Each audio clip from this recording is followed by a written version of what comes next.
ৰাজ্যিক পৰ্যায়ৰ খেল মহাৰণত 100 মিটাৰ দৌৰত প্ৰথম স্থান দখল দামপুৰৰ জুনু বেগমৰ। ক্ৰীড়া সঞ্চালকালয়ৰ উদ্যোগত অনুষ্ঠিত হৈ যোৱা ৰাজ্যিক পৰ্যায়ৰ খেল মহাৰণত ছোৱালী শাখাৰ 100 মিটাৰ দৌৰত প্ৰথম স্থান আৰু 200 মিটাৰ দৌৰত দ্বিতীয় স্থান দখল কৰিবলৈ সক্ষম হৈছে হাজো শুৱালকুছি সমষ্টিৰ অন্তৰ্গত দামপুৰ গাঁৱৰ জুনু বেগমে।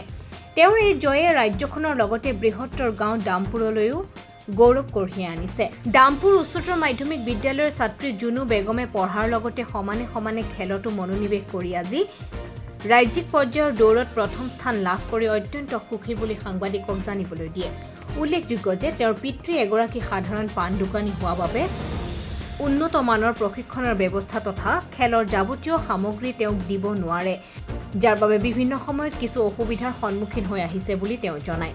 লগতে তেওঁ ক্ৰীড়া সঞ্চালকালয় তথা মুখ্যমন্ত্ৰী হিমন্ত বিশ্ব শৰ্মাক সংবাদ মাধ্যমৰ জৰিয়তে উন্নত মানৰ প্ৰশিক্ষণৰ ব্যৱস্থা তথা খেলৰ যাৱতীয় সামগ্ৰী প্ৰদান কৰিবলৈ আহ্বান জনায়। নমস্কাৰ, মোৰ নাম জুনু বেগম। মোৰ ঘৰ দামপুৰ খান্দাপাৰাত। মোৰ বহুতো ভাল লাগিছে কাৰণ মই অসমৰ ভিতৰত যিমান কেইখন জিলা আছে তাত প্ৰথম স্থান দখল কৰিবলৈ সক্ষম হৈছো। বহুত ভাল লাগিছে। 100 মিটাৰ দৌৰত প্ৰথম স্থান দখল কৰিছে আৰু 200 মিটাৰ দৌৰত দ্বিতীয় স্থান দখল কৰিছো। বহুত ভাল লাগিছে আৰু বহুত কষ্ট কৰিছিলো এই পৰ্যায়ত পাম বুলি কয়। মই মৰ্ণিং আৰু ইভিনিং দুয়োটাতে প্ৰেক্টিচ কৰিছিলো। প্ৰেক্টিচটো মই বহুত হাৰ্ড কৰিছিলো।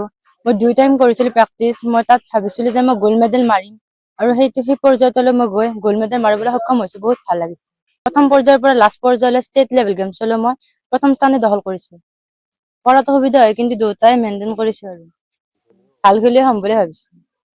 মই এইটোৱে ক'ব বিচাৰিম যে মোৰ ঘৰত চাপৰ্ট দিয়ে কিন্তু ভাল দায়িত্ব নাপায় যে চৰকাৰ আৰু কিছুমান মানুহক এইটোৱে ক'ব বিচাৰিছে যে মোৰ যাতে আগলৈ যাবলৈ মোক অলপ সুবিধা দিয়ে।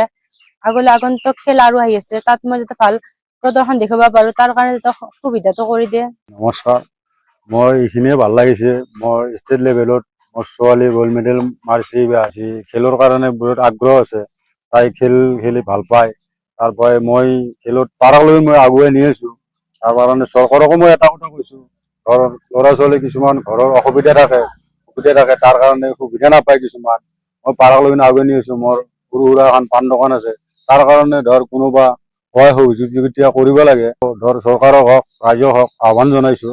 এই ৰাজ্যখনলৈ আগন্তুক দিনত খেল আহি আছে, ৰাজ্যখনলৈ ভাল নাম কঢ়িয়াই আনাৰ কাৰণে আশা কৰো আৰু আশা আছেও।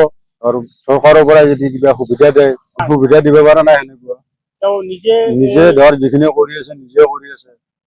হাজো শুৱালকুছিৰ পৰা আদিল আহমেদৰ ৰিপৰ্ট, এনি পলিটিকেল।